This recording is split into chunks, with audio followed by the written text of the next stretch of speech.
আজি আমাৰ JEEৰ ৰিজাল্ট হৈছে আজমল সুপাৰ 40 আৰু ৰিজাল্টটো আমাৰ প্ৰজেক্ট হেড আব্দুল কাদিৰ সাহেবে ফাৰ্ষ্টত আপোনালোকৰ সন্মুখত তুলি ধৰিব।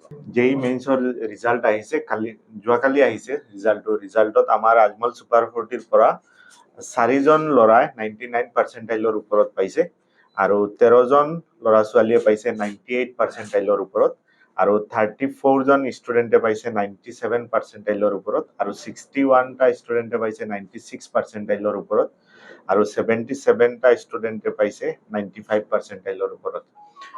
যেটো যোৱা বছৰতকৈ এইবাৰ আমাৰ প্ৰায় 50% ৰিজাল্ট বেছি হৈছে, য'ত আমাৰ টিচাৰ সকলো আছে ইয়াতে আৰু ষ্টুডেণ্টখিনিক আমাৰ আজমল সুপাৰ 40ৰ ফালৰ পৰা কংগ্ৰেচুলেশ্যন দিছোঁ আৰু গোটেই কেইজন ইয়াতে আছে যিকেইজনে 99 পাৰ্চেণ্টাইলৰ ওপৰত পাইছে।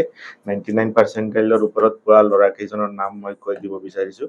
এজন হ'ল অদুত বাহাৰ 99.29 পাৰ্চেণ্টাইল, মাৰজান আলম 99.24 পাৰ্চেণ্টাইল, আৰিফ উদ্দিন 99.15 পাৰ্চেণ্টাইল আৰু 99.8 পাৰ্চেণ্টাইল পাইছে জুমিত ব্ৰহ্মা।